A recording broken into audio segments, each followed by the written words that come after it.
예, 오늘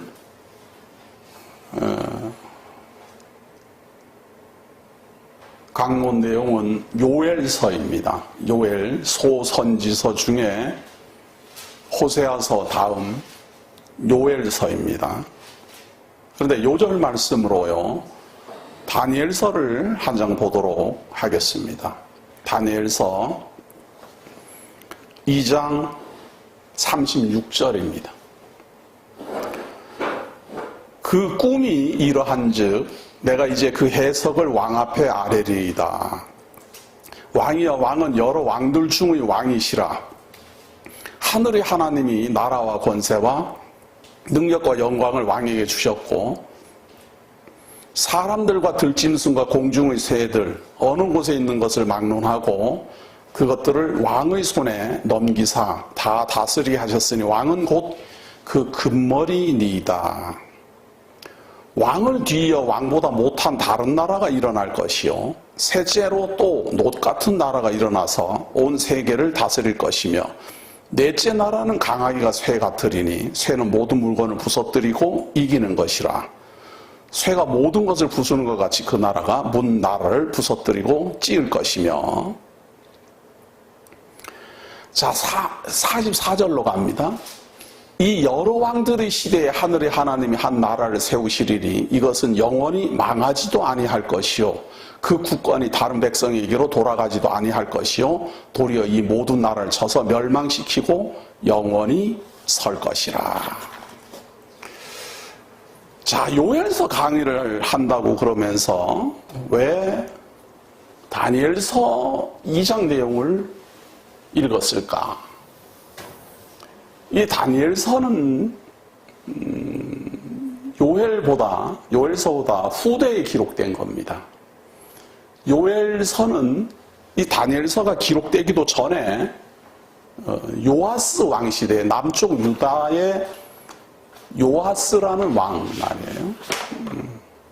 요아스라는 왕 시대에 예언된 그러한 내용입니다. 이 요엘이라는 말의 뜻은요,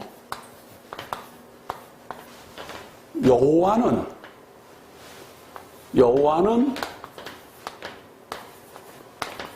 하나님이다, 이런 뜻입니다.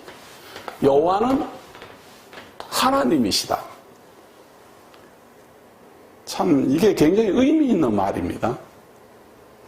많은 신들이 있으나 여호와가 곧 참 신이요 하나님이다, 그런 이야기입니다. 그 의미를 말한다면 언약하신 대로 이루시는 분이 곧 여호와이고 그 여호와는 하나님이다, 그런 말이기도 합니다. 자, 이러한 요엘서의 내용에는 참 놀랍게도 3장까지밖에 없거든요. 이게 길지 않습니다. 길지 않은 내용인데요. 그래서 오늘 강론하고 다음 주 강론 2강으로 나누어서 강론됩니다. 이 요엘서의 내용은 이렇게 짧은 내용이지만 정확하게 우리 주 예수 그리스도를 중심으로 해서 전과 후를 딱 구분지었습니다. 그래서 아주 간략한 신구약입니다. 가장 간략할 겁니다, 이게.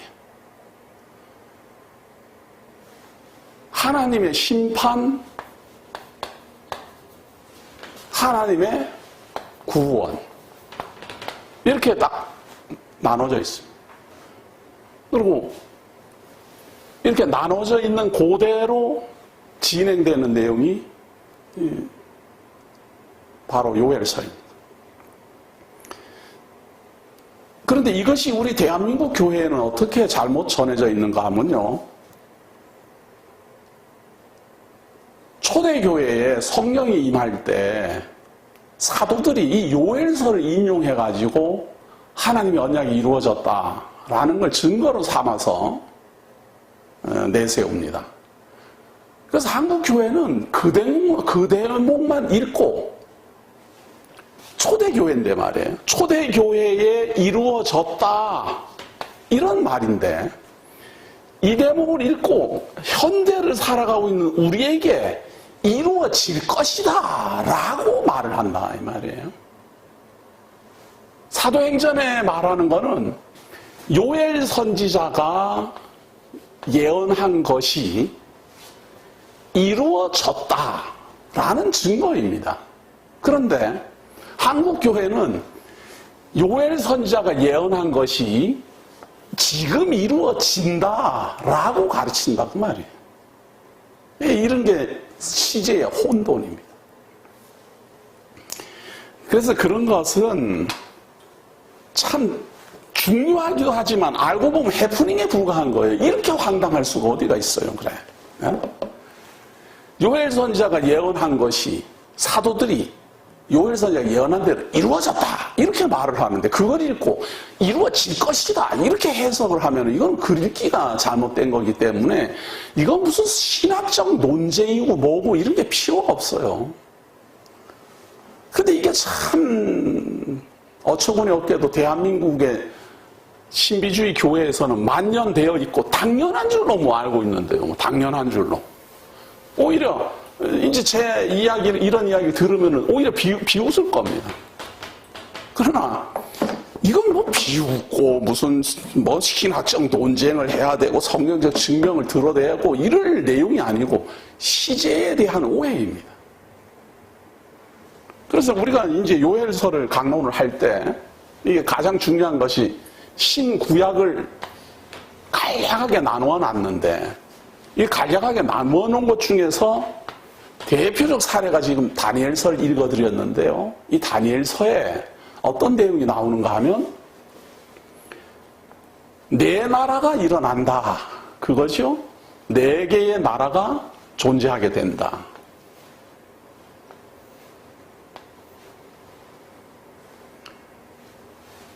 금과 같은 나라, 은과 같은 나라, 놋과 같은 나라, 그리고 무서운 나라인데 철과 진흙이 섞인 이 나라가 존재할 때 하나님이 세우시는 나라가 도래한다. 이게 예언이거든요. 다니엘서 예언인데 이런 예언을 요엘서도 하고 있다라는 사실이에요. 근데 더 놀라운 것은 다니엘서는 말이에요. 이렇게 네 개 나라가 진행한 다음에 무서운 나라가 존재할 이때에 하나님의 나라가 도래한다. 여기까지가 다니엘서의 그 예언의 한계입니다. 하나님의 나라가 도래한다. 그래서 우리 주 예수 그리스도로 말미암아 하나님의 나라가 도래했다. 여기까지가 그 한계입니다. 근데 요엘서는 놀랍게도 말이에요. 하나님의 나라가 이루어짐으로 말미암아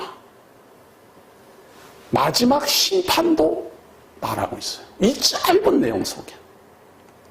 그러니까 이 오늘 강론 하는 요 요엘서도 얼마나 우리가 주의 깊게 살펴야 되고 얼마나 중요한 내용이겠습니까? 그래서 제가 미리 말씀드립니다. 오늘은 전반부만 합니다. 요엘서를 반으로 나누어서요. 전반부 예언만 살피고 후반부 예언은 다음 주에 살펴보도록 그렇게 하겠습니다. 자, 요엘서 1장 1절입니다. 이제 본문으로 갑니다. 부두엘의 아들 요엘에게 임한 여호와의 말씀이라. 요엘이라는 뜻은 여호와는 하나님이다. 그런 말입니다. 늙은 자들아 너희는 이것을 들을지어다. 땅의 모든 주민들아 너희는 귀를 기울일지어다. 너희의 날에나 너희 조상들의 날에 이런 일이 있었느냐. 너희는 이 일을 너희 자녀에게 말하고 너희 자녀는 자기 자녀에게 말하고 그 자녀는 후세에 말할 것이니라. 아주 놀라운 일이 지금까지 한 번도 경험해 본 적 없는 그런 일이 일어난다. 요엘 선지자가 지금 예언을 하는 겁니다. 그런 일이 일어나는데 주전 약 8세기 8세기 정도의 예언으로 봅니다.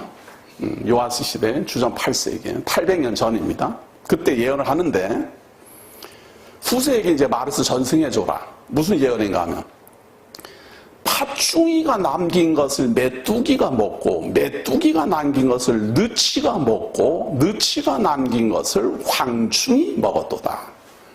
자, 처음에는 팥중이, 그 다음에 메뚜기,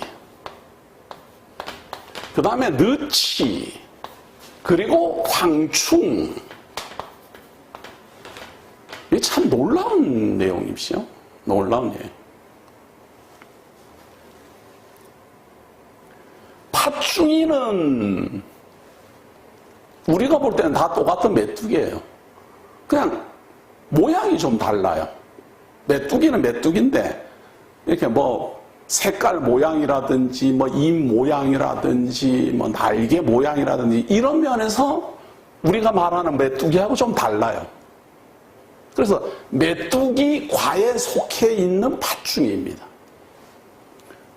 느치는 메뚜기는 메뚜기인데요. 아직 성충이 안 된 메뚜기입니다. 그러니까 아직 메뚜기로서 이렇게 뛰어다닐 정도가 아니고 애벌레에서 좀 이제 메뚜기가 되려고 하는 정도로 성장한 크기. 그래서 작은 곡식들 이런 데에 이렇게 있으면서 자라나는 이런 것을 느치라고 합니다. 황충도 메뚜기예요. 그런데 이 황충이도 메뚜기인데 팥중이처럼 종만 좀 달라요. 그래 결국은 메뚜기가 계속해서 너희 나라를 다 갉아먹을 거다 그거예요. 처음에는 팥중이가 갉아먹을 거고 그 다음에 메뚜기가 갉아먹을 거고 그 다음에 느치가 갉아먹을 거고 네 번째는 황충이 갉아먹을 거다. 근데 놀랍게도 말이에요. 요한계시록을 보면 황충과 같고 그런 말이 많이 나옵니다. 다니엘서의 근거에서 이걸 보면은 여기는 로마 제국이거든요. 로마 제국이고 느치는 헬라 제국이고 여기는 페르시아 제국입니다. 그리고 여기는 바벨론 제국입니다. 바벨론 제국이 유다를 침공해서 뜯어먹고 페르시아 제국이 또 식민 통치하고 그리고 헬라 제국이 계속해서 관여하고 통치하고 네 번째는 로마 제국이 유대 나라를 통치한다. 그런 예언을 지금 요엘이 하고 있는 겁니다. 근데 문제는 요엘서에는 이런 해석이 없어요. 제가 지금 해석을 하는 거지요. 그러니까 요엘서를 가지고서는 바벨론 제국이다, 페르시아 제국이다, 헬라 제국이다, 이 로마 제국이다 라고 말을 할 수가 없어요. 그런데 하나님께서 이 예언을 8세기에 했거든요. 그리고 우리가 지금 제가 읽어드린 이 다니엘서는 6세기잖아요. 그러니까 약 200년이 흘러서 그걸 해석해주는 예언이다 이 말이에요. 앞에 예언되어 있는 것은 비밀에 쌓여 있었어요. 왜 메뚜기가 4번이나 출현할까? 똑같은 메뚜기가 왜 4번이나 출현을 해서 이 나라를 다 갉아먹을 거라고 예언하고 있을까라는 비밀이 다니엘 예언을 통해서 금, 은, 노철로 소개가 되었고 그것이 바벨론 제국, 페르시아 제국, 헬라 제국, 로마 제국으로 해석된다라는 말입니다. 그런데 중요한 것은 이 다니엘서든 요엘서든 예언이라는 사실이죠. 저는 예언된 대로 이루어진 것을 지금 말을 하고 있는 것뿐이고 저는 역사적 자료에 근거해가지고 미리 예언된 것이 이렇게 이루어졌습니다 라고 말을 하는 것뿐이죠. 그러나 요엘서는 이런 역사가 이루어지기도 전에 예언한 것이고 다니엘서도 이런 역사가 이루어지기 전에 예언한 것. 그러니까 사실은 이 예언이 주어질 때만 해도 이게 뭔 말인지 앞으로 일어나야지 될 것 아니에요. 그래서 하나님이 다니엘서로 통해서 그 해석을 지금 내려주는 겁니다. 4개 나라가 등장한다. 그런데 안타깝게도 이렇게 해석을 해서 알려주었는데도 불구하고 현대까지도 신학자들은 메뚜기가 딱 똑같은 종류가 나오니까 그냥 메뚜기가 유대 나라를 힘들게 할 거다. 메뚜기 때처럼 그런 환란이 올 것이다. 그래서 흉년이 들고 곡식이 막 그냥 먹을 게 없어지고 이래서 메뚜기 환란에 대한 해석으로만 봐요, 이게. 그러나 그 정도가 아니고 유대 나라를 4개 나라가 통치하게 될 것이다 라는 예언입니다. 그리고 여기서도 나오는 것처럼 4번째 나라 때에 하나님이 세우시는 하나님의 구원이 시작된다 라고 예언하고 있습니다. 그래서 오늘은 전반부만 보고 다음 주는 구원이 시작되는 그 내용을 보도록 합니다. 취하는 자들아, 5절입니다. 1장 5절. 취하는 자들아 너희는 깨어 울지어다. 포도주를 마시는 자들아 너희는 울지어다. 이는 단 포도주가 너희 입에서 끊어졌음이니 다른 한 민족이 내 땅에 올라왔음이로다. 이 내용 속에도 말이에요. 바벨론이다 이런 말은 없지만 다른 민족이 온다 이렇게 돼 있잖아요. 다른 나라, 다른 민족들이 쳐들어온다 그 말이잖아요.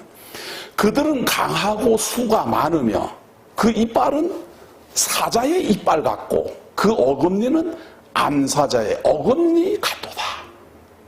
우리가 다니엘서를 기억을 하시면 말이에요. 이 금머리 같은 이 바벨론은 나중에 짐승으로 예언될 때는 말이에요. 사자와 같고 곰과 같고 표범과 같고 무서운 짐승 이렇게 예언이 또 돼 있어요. 7장에 7장에 걸쳐서 이 다니엘서 7장에 근거하면은 사자와 같은 나라가 바로 바벨론이고 금과 같은 나라가 바로 바벨론이고 요엘에 의하면 팥중이와 같은 나라가 바로 사자와 같은 나라인 바벨론이다. 그러니까 기점이 딱 정확히 잡혔잖아요.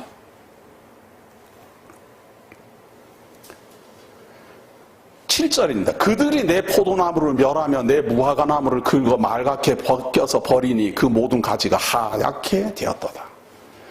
참 저는 그 바벨론 포로 시기, 포로에 대한 바벨론 포로, 바벨론의 느부갓네살이 이스라엘을 586년에 쳐들어와서 무너뜨리고 바벨론으로 그들을 포로로 잡아갔어요. 그리고 그 예루살렘을 완전히 무너뜨리고 거기를 포도 가수원으로 만들어 버렸습니다. 예루살렘 성전을 완전히 무너뜨리고 그래서 포도 가수원으로 말해봤어요. 그런데 요엘은 내 포도나무를 멸한다 그래 돼 있어요. 그러니까 느부갓네살이 그대로 자기 포도나무를 거기다 갖다 심어놔 버렸어요. 유대나라가 가꾸고 예루살렘이 가꾸고 아끼고 하던 것들은 싹 그냥 황무지를 만들어버리고 자기 포도나무를 거기 갖다 심어버렸어요. 그래서 자기 포도 가수원을 만들어버립니다. 근데 그걸 지금 요엘이 미리 약 300년, 한 200년 전에 예언하고 있다는 사실입니다. 자, 그러면서 이어지는 내용이 보면 너희는 처녀가 어렸을 때에 약혼난 남자로 말미암아 굵은 배로 동이고 애곡함 같이 할지어다. 이게 애상이거든요. 약혼만 딱 해놓고 남자가 죽으면 이게 얼마나 슬픈 일입니까? 결혼해서 살아보지도 못하고 애 낳아보지도 못하고 말이죠. 옛날에 이게 전쟁이 심할 때는 남자들을 막 징병으로 막 끌고 가야 되기 때문에 결혼한 사람이 이미 나이가 많으니까 결혼하기 전에 젊은 사람 자꾸 데려가잖아요. 그러다 보니 그 중에는 약혼한 사람도 있고 말이죠. 막 갓 결혼한 사람도 있고 그렇게 돼요. 그들이 가가지고 전쟁터에 가서 죽는 겁니다. 그러면은 이 남은 젊은 과부가 결혼도 못하고 죽으니 이게 얼마나 애통할 일입니까? 이게 애상 중에 애상이에요. 그렇게 슬플 일이다. 이런 말이에요. 나이가 많아서 돌아가시면은 아이고 이제 못 보겠구나라고 정에 의한 슬픔이지만 이건 정말 애통할 일입니다. 젊은 사람이 뭐 꽃하면 피워보지도 못하고 죽게 되면 정말 애통할 그러한 내용이죠. 자, 9절입니다. 소제와 전제가 여호와의 성전에서 끊어졌고 여호와께 수종두는 제사장은 슬퍼하도다. 성전이 무너진다라는 거죠. 그래서 성전이 무너져갖고 소제와 전제가 여호와의 성전에서 이제 끊어져 버렸어요. 여호와의 성전에서 왜 끊어졌을까? 성전이 없는데 소제와 전제를 어떻게 드리겠습니까? 근데 이 말은 이 바벨론 시대로부터 시작된 이스라엘의 참 황폐함을 종합적으로 지금 말하고 있는 겁니다.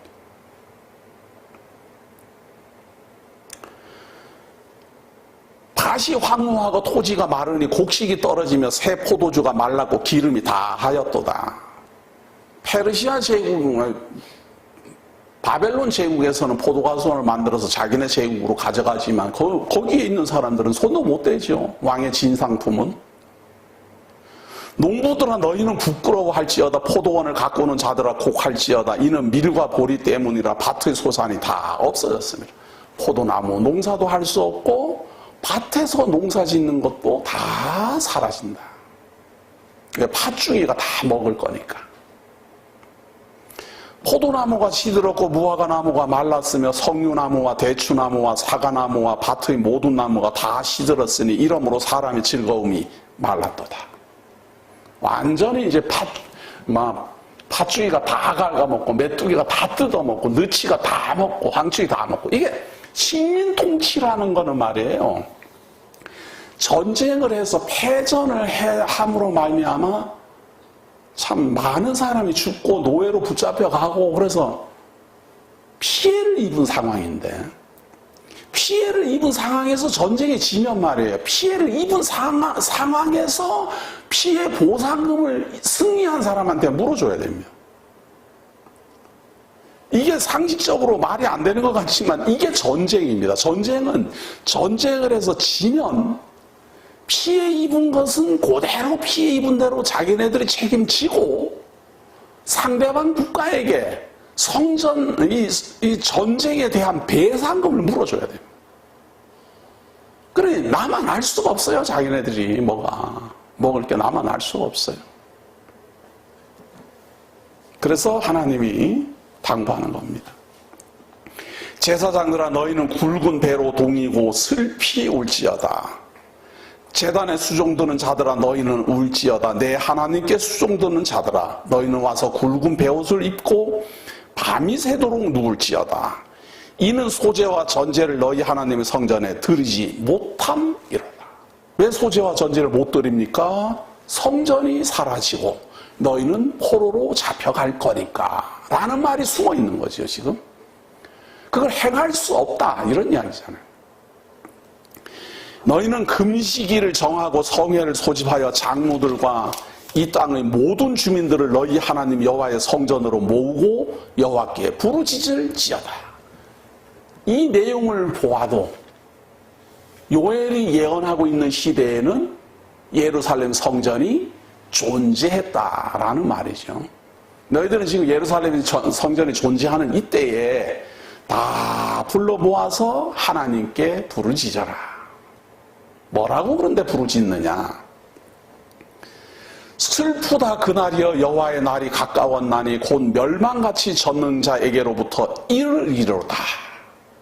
망할 걸 슬퍼해라 그 말이에요. 망할 걸. 이제 틀림없이 패망하고 너희들은 이제 성전에서 제사도 지내지 못하고 심판을 받게 될 거니까 그걸 슬퍼해라 그거예요. 하나님이여 심판하지 말아 주십시오. 이걸 슬퍼하는 게 아니고 심판 당할 걸 슬퍼해라 그 말이에요.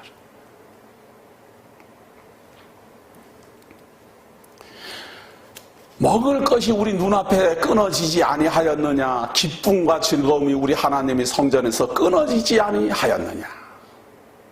자, 먹을 게 끊어지고 기쁨과 슬픔이 사라지고 씨가 흙덩이 아래에서 썩어졌고 창고가 비었고 곡간이 무너졌으니 이는 곡식이 시들었음이로다.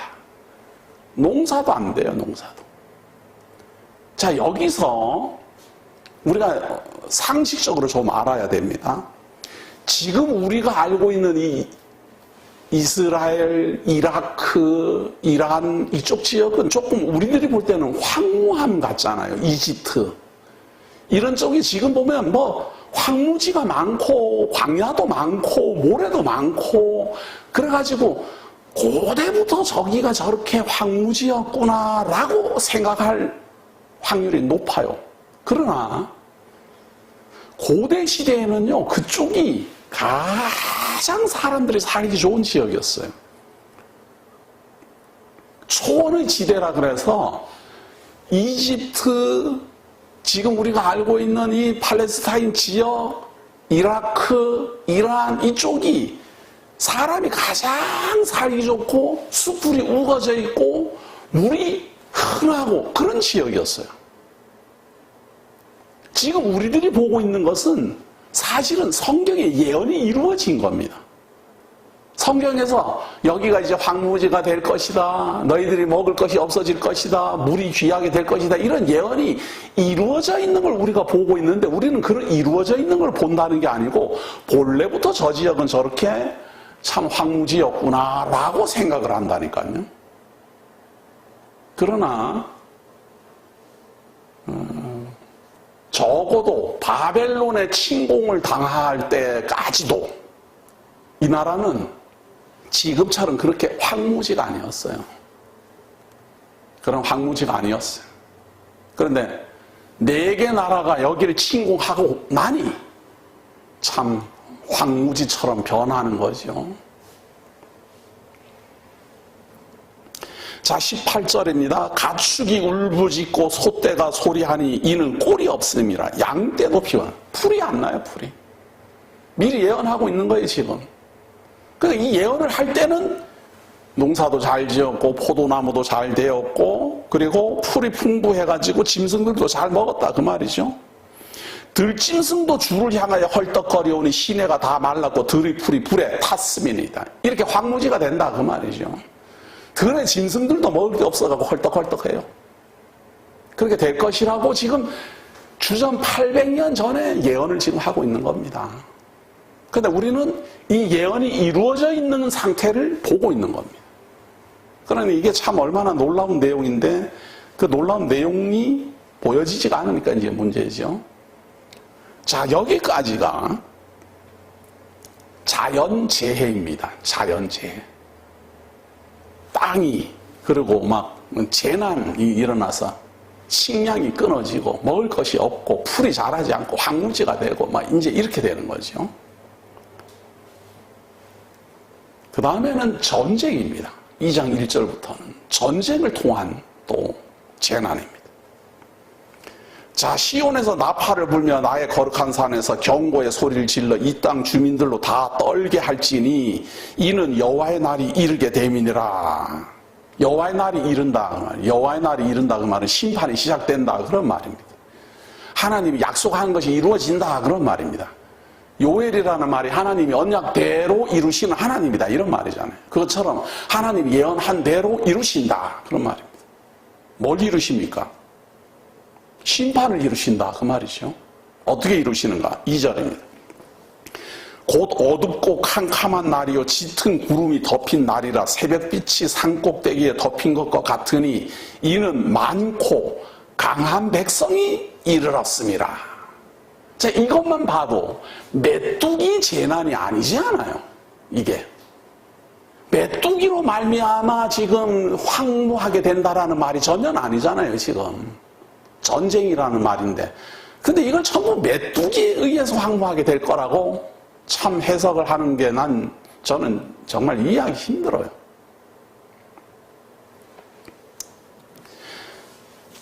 이는 많고 강한 백성이 이르렀음이라. 이와 같은 것이 옛날에도 없었고 이후에도 대대에 없으리로다. 이렇게 많은 백성이 이 나라를 침공해가지고 이렇게 싹쓸이를 하는 일은 없을 것이다 그 말이에요. 어떤 싹쓸이? 하나, 둘, 셋, 4개 나라가 말이죠. 그 다음에는 왜 안 합니까? 먹을 게 있어야 하죠. 먹을 게 있어야지. 4나라가 약탈을 다 해갔는데 뭐 남은 게 뭐 먹을 게 있어야 약탈을 하지요. 도둑놈도 부자 집에 들어가지요. 가난한 집에 들어가는 사람은 진짜 참 그거는 진짜 먹을 게 없어서 들어간 사람이에요. 가난한 집에 안 들어가. 집에 가서 가난한 집에 가서 뭐 먹을 게 있습니까?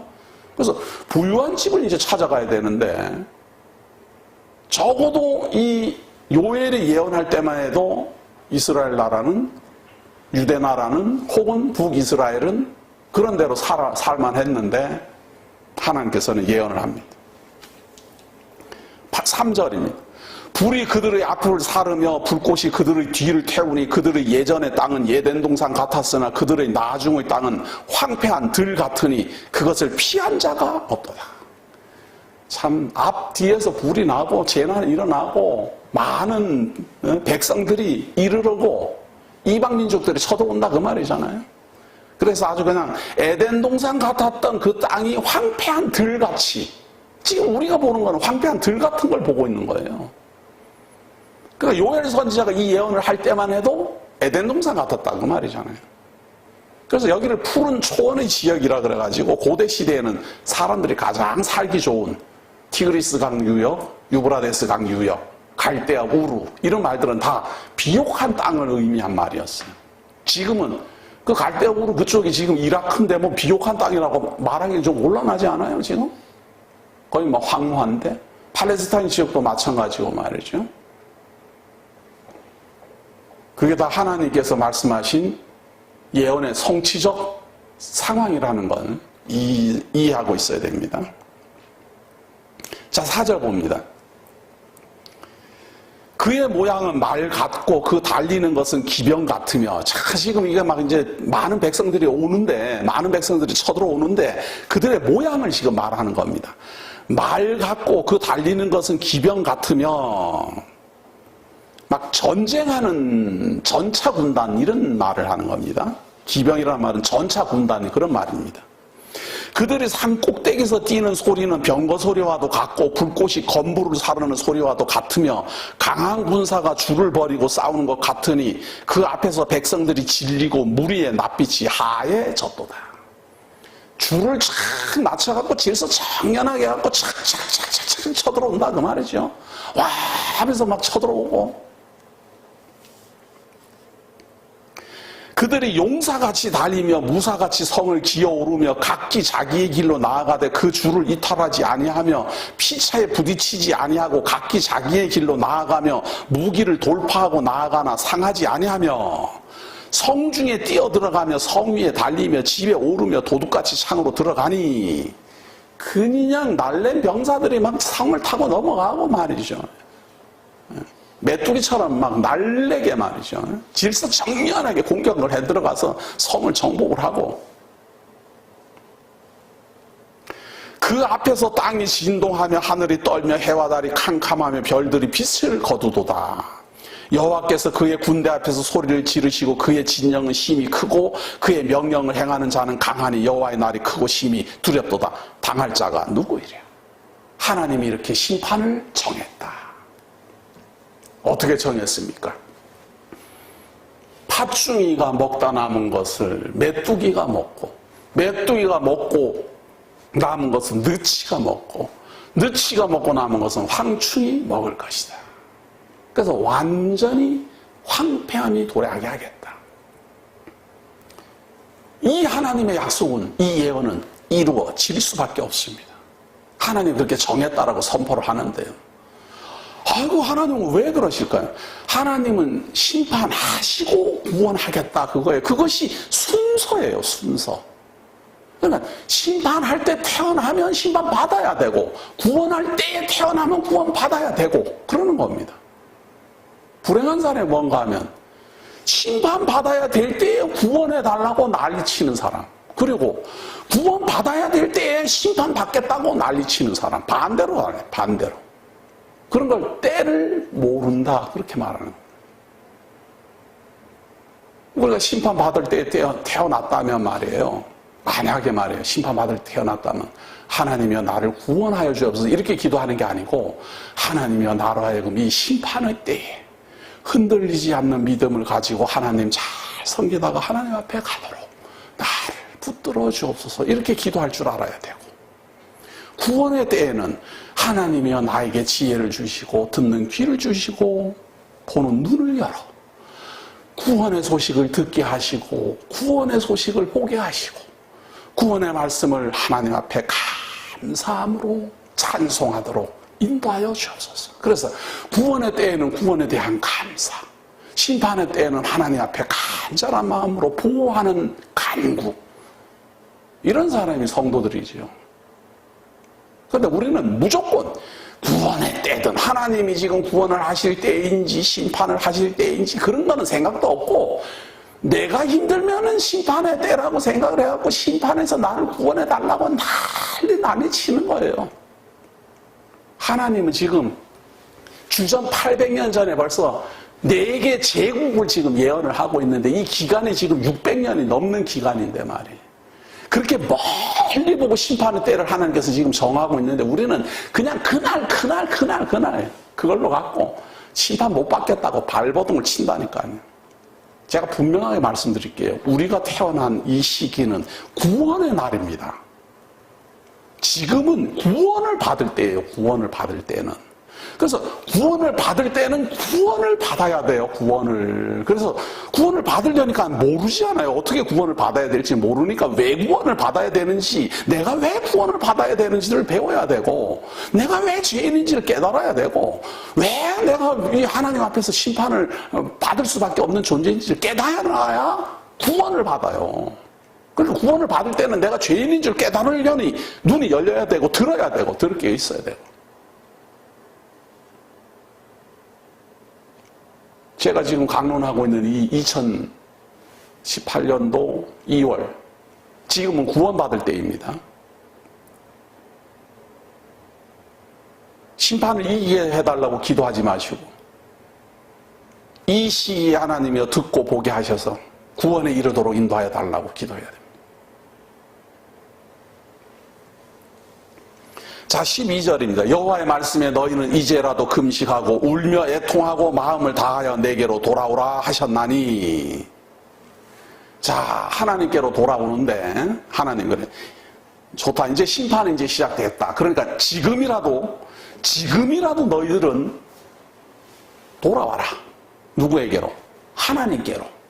그런데 어떻게 돌아와야 되는가 하면요, 너희는 옷을 찢지 말고 마음을 찢고. 아니, 마음을 어떻게 찢어요? 마음이 어디에 있는지도 모르는데. 요즘도 영화를 이렇게 보면 이스라엘 그 제사장들이 화가 나니까 자기 옷을 푹 찢어요. 그게 뭔가 하면 이제 분노했다 혹은 참남하다, 이렇게 자기의 마음이 지금 상했다, 그런 의미입니다. 그래서 옷을 찢어, 옷을. 그러니까 보여주는 거죠, 보여주는 거. 그런데 마음은 찢었는지 안 찢었는지 보여줄 수가 없잖아요. 마음이 어디 있는지도 모르는데 마음을 어떻게 찢어요? 그러니까 마음을 찢고 너희 하나님 여호와께로 돌아올지어다 하는 말을 들어도 마음을 찢을 방법이 없어요. 그는 은혜로우시며 자비로우시며 노하기를 더디하시며 인애가 크시사 뜻을 돌이켜 재앙을 내리지 아니하시나니, 주께서 혹시 마음과 뜻을 돌이키시고 그 뒤에 복을 내리사 너희 하나님 여호와께 소제와 전제를 드리게 하지 아니하실는지 누가 알겠느냐.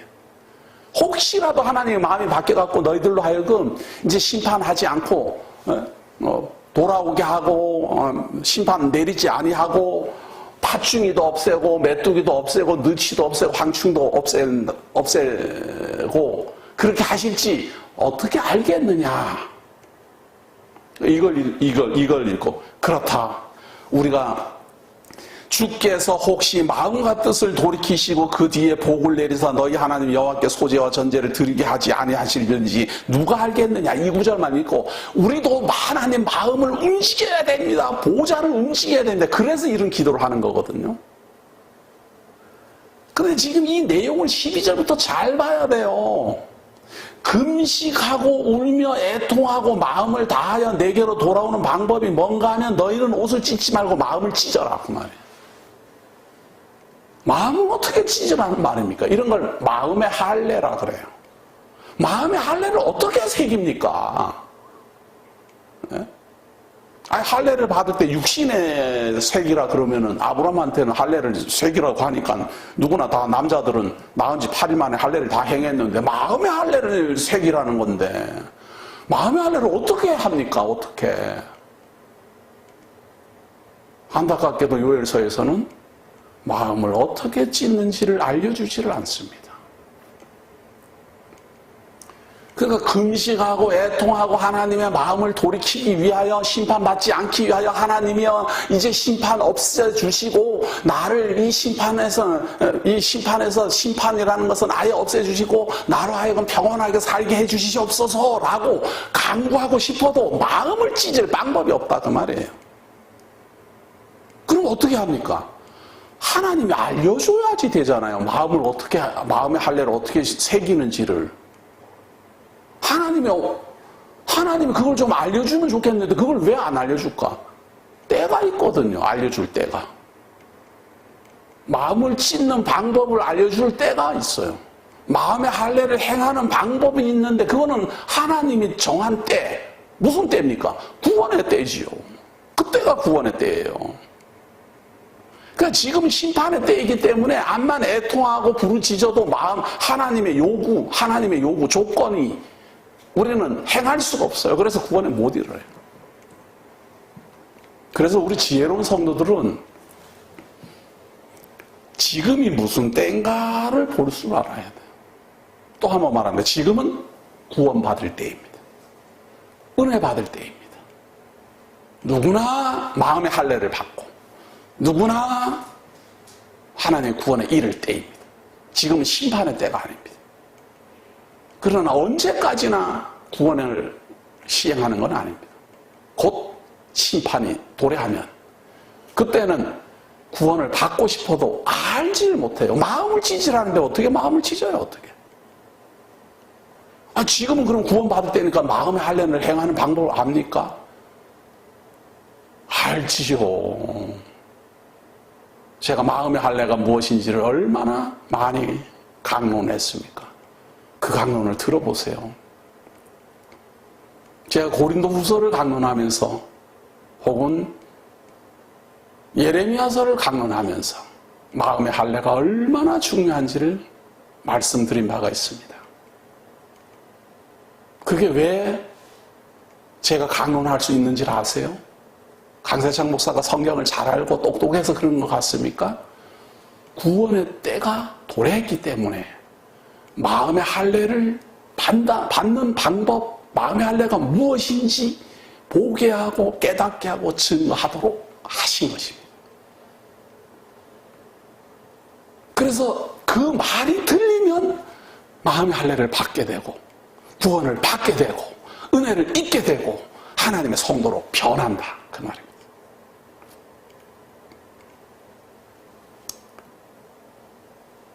우리가 성경을 잘 가르치는 교사를 만나면 이 시대에 하나님께서 어찌 이렇게 큰 복을 주셨는가 감동하는 그런 글, 신앙 고백을 저는 접합니다. 맞습니다. 하나님이 지금 우리에게 은혜의 때를 주셨습니다. 그래서 보게 하고 듣게 하고 깨닫게 하는 겁니다. 만약에 강세창 목사가 심판의 때에 태어나면 저도 모릅니다. 심판의 때에 태어났다면 아무리 보려고 해도 안 보였을 겁니다. 강론해드리고 싶어도 아무리 가르쳐드리고 싶어도 저도 모르는데 뭘 어떻게 강론해요. 근데 저는 이렇게 성경이 자세하게 잘 보이고 또 가장 감사한 것이 무엇인가 하면 말이에요. 저에게 무슨 일이 생겨도 쉬지 않고 강론할 수 있는 조건이 지금 거의 20년째 계속 주어지고 있다는 이 사실입니다. 제 이 심정을 우리 성도님들은 아십니까? 저는 알잖아요. 저는 정말 도저히 강론할 수 없고 성경을 증거할 수 없는, 정말 제가 생각해도 제가 이게 미치지 않은 다음에야 이거는 어떻게 강론을 할 수 없는 그런 여건과 그런 환경이 조성됐는데도 불구하고 쉬지 않고 증거할 수 있었다라는 겁니다. 근데 이거 집념이 강해서 증거했다 이게 아니고, 그 보이는 것, 내가 확인한 것을 하고 싶은 그 열의가 저로 하여금 멈출 수 없도록 만드는 겁니다. 그래서 환경이 어떠하든지 간에 성경만 들면 그 속으로 그냥 쏙 들어가도록 저를 만들어 주셔서 증거하도록 한다 그 말이에요. 저는 이것이 너무너무 감사해요. 벌써 20년째입니다. 20년째. 지속적으로 말씀을 증거할 수 있도록 만들어주시는 하나님의 환경, 또 보게 할 수 있고 듣게 할 수 있는 환경, 또 듣는 성도들이 존재하고 깨닫는 성도들이 존재한다라는 이 아름다운 신앙 고백들, 저로 하여금 멈출 수 없게 만드는 겁니다. 이것만 봐도 구원의 때가 분명하지 않습니까? 그래도 마음의 할례가 무엇입니까? 라고 궁금하신 분들은 우리 카페에 마음의 할례에 대한 강론이 음성으로 올려져 있습니다. 제목이 있어요. 마음의 할례. 찾아서 꼭 들어보세요. 제목 설교에 있을 겁니다. 제목 설교에. 다 듣기 힘드신 분들은 그 부분을 찾아서 반드시 보시기 바랍니다. 자, 15절입니다. 너희는 시온에서 나팔을 불어 거룩한 금식일을 정하고, 자, 이제 구원을 받는 방법이 제시됩니다. 너희는 시온에서 나팔을 불어 거룩한 금식일을 정하고 성회를 소집하라. 백성을 모아 그 모임을 거룩하게 하고 장로들을 모으며 어린이와 젖먹는 자를 모으며 신랑을 그 방에서 나오게 하며 신부도 그 신방에서 나오게 하고, 여호와를 섬기는 제사장들은 낭실과 제단 사이에서 울며 이르기를 여호와여 주여 주의 백성을 불쌍히 여기소서. 자, 이제 구원받는 방법이 제시되는데요. 일단은 금식일을 정해야 돼요. 가장 먼저. 금식은 내가 먹을 자격도 없습니다 라는 뜻입니다. 사람이 말이에요. 세상을 살면서 가장 기본적인 행복이 먹는 겁니다. 먹는 게 끊어졌을 때 모든 행복은 끊어지는 겁니다. 사람이 가장 행복을 느끼는 것은 먹을 것이 있을 때와 없을 때입니다. 사람은 먹을 것이 없으면요, 전부 다 정신이 나가버립니다. 전부 다 정신이 나가버려요. 극심한 가난에 살아본 분들은 그걸 많이 경험했겠지만 말이에요. 저는 극심한 가난은 아니고, 저는 그렇게 끼니를 굶고 한 적은 저는 없어요. 저는 그런 적은 없는데, 군에 가서 훈련을 받는데 말이에요. 눈만 뜨면 뛰는 겁니다. 눈만 뜨면 계속 뛰도록 시켜요. 그러니까 눈만 뜨면 뛰고 눈만 뜨면 뛰고 이러다 보니까 밥을 많이 줘요. 밥을 많이 주는데 그 밥이 제 눈에는 주먹만 해. 밥을 많이, 지금 보면 아주 많이 주는 밥인데도 불구하고 너무 밥이 작아요. 그러나 그건 홀딱 먹으면 먹는 것 같지도 않아요. 그리고 밥을 먹고 나도 배가 고파요. 처음에 훈련 받을 땐 그렇더라니까요. 그렇게 한 달 동안 계속 배가 고픈 거예요. 계속 먹는데도 계속 배가 고픈 거예요. 그런데 일체의 간식을 못 먹게 해요. 일체의 간식을 못 먹게 하고, 그러니까 돈이 있어도 빵을 사거나 이렇게 할 수가 없어요.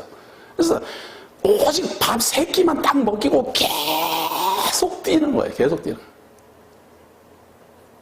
그런데 며칠 지난 다음에 그 병사들 중에 좀 약은 친구가, 사실은 아무도 돈이 없는데 그 친구는 어떻게 돈을 가지고 있었어요. 그걸 가지고 이 훈련소 그 주변에 빵을 파는 아줌마가 가끔씩 나타나요. 이 울타리로. 다른 데 가면은 바로 들키니까 울타리로 몰래 이렇게 빵을 파는데, 그걸 이 친구가 사가지고 자기 혼자만 먹는 게 아니라 사실은 많이 사는 걸 들켰어요. 우리한테 들켰어요. 그러니까 한 개씩 나눠준 거예요. 그리고 자기는 이제 사가지고, 많이 이제 사가지고 따로 이제 먹고, 들킨 사람한테는 하나씩 줬어요. 저도 그걸 하나 들고, 남이 보면은 이거 나눠주든지 어떻게 해야 되니까 어디 가서 먹는가 하면 화장실요. 근데 옛날 화장실은 밑에 이게 다 보여요. 이게 다 보이고 냄새 나고 그래요. 거기 가서 그 빵을 먹는데 녹는 줄 알았어요. 입에 들어가면 막 녹아내리더라고요. 먹었는지 안 먹었는지 모를 정도로. 금식이라는 말은 그런 가장 기본적인 기쁨도 누릴 자격이 없습니다 라는 뜻입니다. 그게 금식의 의미입니다. 그만큼 나는 하나님 앞에 죄인입니다 라는 걸 알아야 됩니다. 그래서 금식을 선언하고, 자, 젖 먹는 자들까지 다 모란 말은 사람 누구나 다, 사람이라면 다 와라 이 말이에요. 어린아이든 뭐 어른이든.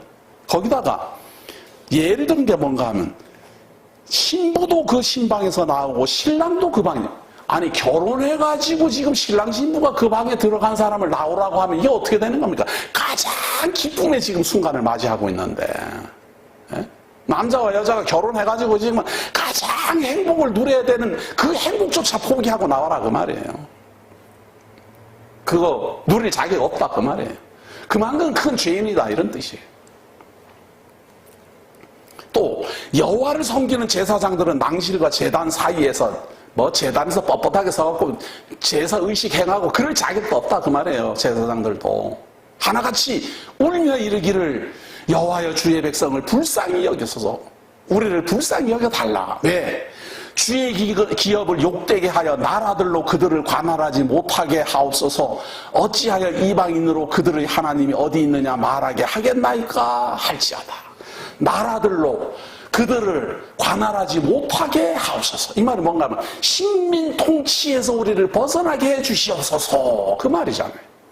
우리를 하여금 독립국가 이루게 해 주시옵소서 그 말입니다. 네? 우리를 불쌍히 여겨주시고, 적어도 이 요엘이 예언할 때만 해도 우리가 무슨 죄인이야 이럴 때입니다. 이때는 식민 통치를 안 받았거든요. 예수님이 와가지고 죄의 종이라 그러니까 진리를 알지니 진리가 너희를 자유케 하리라 그러니까 유대인들이 우리가 무슨 죄의 종, 무슨 종입니까? 그러나 사실 그때는 로마 제국의 식민 통치를 받고 있었어요. 헤롯이 통치했지만 로마 제국의 식민지로서 위임 통치를 받았어요. 그런데도 불구하고 자기네들이 로마의 종인 줄을 몰랐어요. 그만큼 사람들이 때를 구분하는 능력이 없는 거죠. 그런데 때를 정확히 봐야 됩니다. 나라들로 그들을 관할하지 못하게 하옵소서. 이게 제국이거든요. 제국의 통치. 이방 제국의 통치. 그거를 받지 못하게 하옵소서. 어찌하여 이방인으로 그들의 하나님이 어디 있느냐 말하게 하겠나이까 할지어다.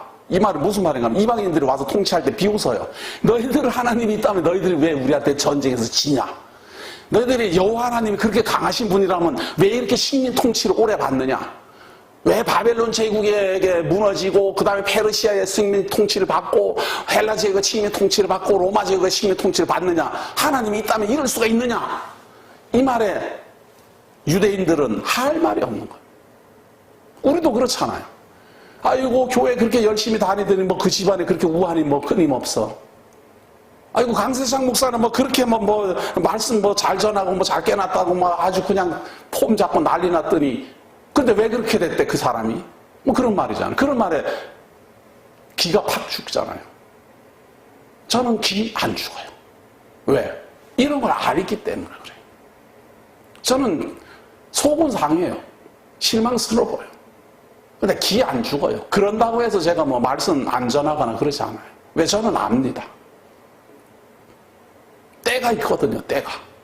그럴 때는 당해야 돼요. 당할 때는 당하고 벗어날 때는 벗어나고. 저는 지금 제가 하나님 앞에 무릎 꿇어야 될 때라고 생각해요. 그렇다고 제가 말씀 증거하지 않을 수는 없죠. 더욱 간절한 마음으로 무릎 꿇어 하나님이여 이 환경에서 나를 벗어나게 해주시옵소서. 하나님이 이 환경에서도 제가 견딜 수 있도록 해주시옵소서. 그리고 최종적으로는 이 나라들로 하여금 나를 식민 통치하지 말게 해주시옵소서라고 기도하라. 18절 그때에 여호와께서 자기의 땅을 극진히 사랑하시어 그의 백성을 불쌍히 여기실 것이라. 그때가 되면 하나님이요 이 나라들로 하여금 우리를 통치하지 못하게 해주시옵소서 하는 그때가 되면 하나님이 구원할 것이다. 구원의 때가 언제입니까? 이 나라들로 하여금 우리를 통치하지 말게 하여 주시옵소서. 그럼 누가 통치합니까? 하나님이 통치하여 주옵소서. 바꿔 말하면 하나님이여 바벨론 제국, 페르시아 제국, 헬라 제국, 로마 제국이 도래했습니다. 이제 다니엘 선지자가 예언한 대로 하나님의 나라가 도래해서 우리는 하나님의 백성이 되게 하고 하나님은 우리의 하나님이 되게 하옵소서 하는 그때가 바로 구원의 때입니다.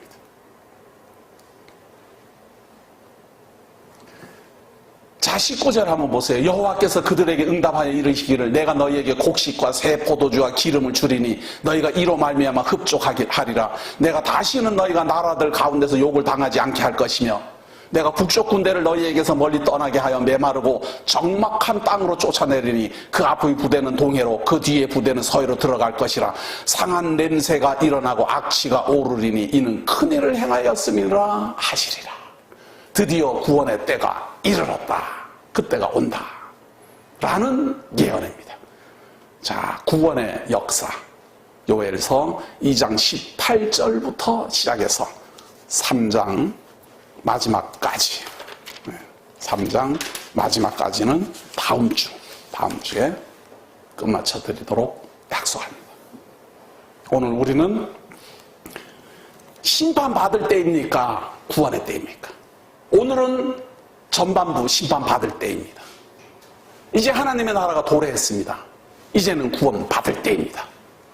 다음 주를 기약합니다. 기도하겠습니다.